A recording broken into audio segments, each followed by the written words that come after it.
everyone, this is Zach, the baby cinephile, and I want to open this review by asking a moral conundrum. Imagine you were the captain of a fishing village, running out of supplies, the tides are making the fish go the opposite of your land, your men are holding on by the skin of their teeth, and out in the ocean, in the forbidden part of the waters, a foreign ship gets wrecked out there. Do you save them or do you let them sink?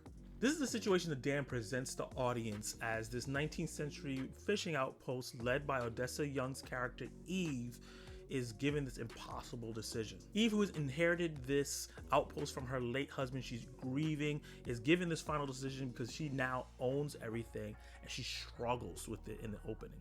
A decision that she ends up making that haunts her morally and mentally and changes the lives of her crew forever. The movie does a really good job of getting you really invested in the characters here because the beginning of the film takes its time building their connection, giving you the personalities of each person in the crew, getting you invested in Eve herself, introducing some of the lore of the film, and then presenting this moral conundrum.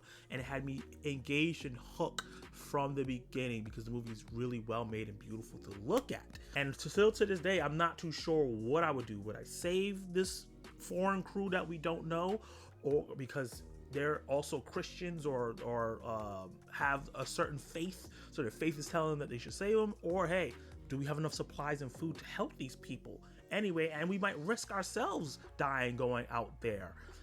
Drop in the comments down below and let me know what decision you would make. The number one most impressive thing about this film is the set design and atmosphere. The icy terrain, the winds, they spill out on the screen so much that I felt like I had to wear a coat while watching this film. Heck, even bringing this back to my memory and talking about it right now made me so cold I had to put my coat on for this review. This is enhanced by the creepy tension built throughout as the Druid haunts this crew, a Norse version of a zombie that feeds on your insecurities and drives you mad. The way the movie used these terrifying creatures was fantastic. They felt like they were always just outside of the corner. You know when you get those little floaty things in your eye and you think you saw something in the corner, or you're sleeping and you forgot to take your coat off the chair and you wake up and you see it in the corner, you think it's a person? That's how it felt, and it's not until the character focuses on it until you see it, like, oh shoot, and it's like a jump scare, but done in a very tasteful way that adds to the tension of the movie. Heck, I'm not even in the movie or in a situation that made me paranoid while watching this film, looking at it in the corners of my room because I got a screener for this film to see if anything was in my room while I was watching the film. And I could just imagine being in that situation, how much it would drive this crew mad. And with this thing, it's not just like a motion feeding zombie, it has other supernatural abilities and it affects each crew differently.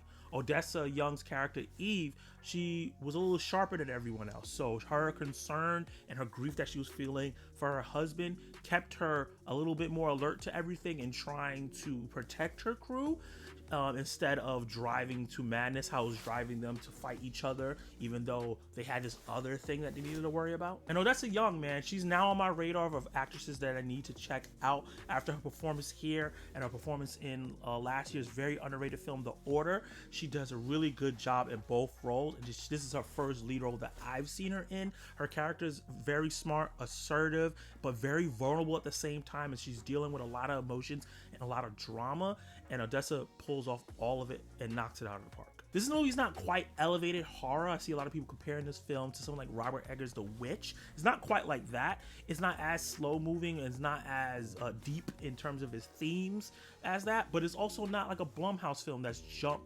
scare heavy. There's jump scares like I talked about, but they're done a lot more tastefully and not just done to scare the audience, but add to the story. So it plays in the middle there, where it's almost a little bit elevated, but almost close to like a Blumhouse film. It's right in the middle in like a really good spot. And the movie does a really good job of getting you accustomed to all the characters, each of their personal issues and dramas and personalities. You get attached to the crew. And honestly, this movie felt more like an Icelandic drama than a horror film. A lot of it spent dealing with each character's issues as they're being drawn out more and more by this Druag.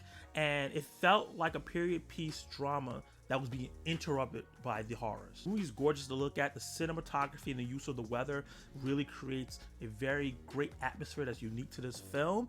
And the score is really solid as well, building that tension that you can feel throughout the film up until the end of the film. But that ending, that's where the movie fell just short of greatness for me.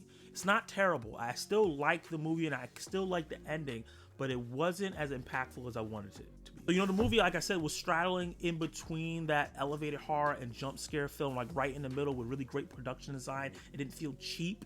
Unfortunately, I feel like the ending leaned a little bit too more to the stereotypical horror ending instead of going maybe more ambiguous, maybe a little bit more elevated. And even if they would have just stuck to this kind of stereotypical horror tropes that they did towards the end, I don't think the narrative did enough to make the ending as impactful as it could have been.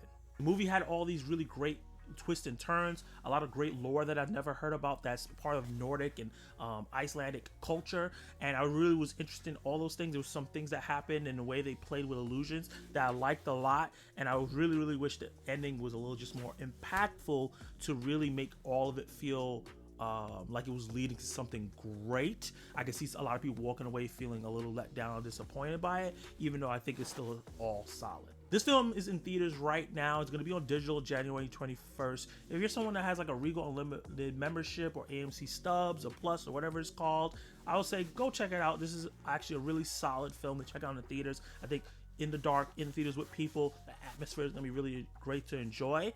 But if you're someone that is not an avid moviegoer or paying full ticket price, I can't tell you to run to go watch this. Maybe go see it on a matinee where you get a cheap ticket, because I do see there's gonna be certain aspects that you may feel is a little repetitive in terms of the horror or that ending and how it's executed. You might leave the theater feeling a little disappointed, and I don't want you to come screaming at me.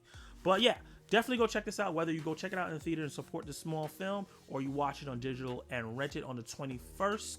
I definitely had a great time watching it, even though it didn't live up to everything that I thought it could. So with that said, I'm going to give The Damned a C+. And the question of the day is, what is your favorite folklore horror film? Drop your answers down below and let me know. And woo, I gotta take this jacket off, guys. I am sweating. I don't know what I was thinking. I'll see you guys next time.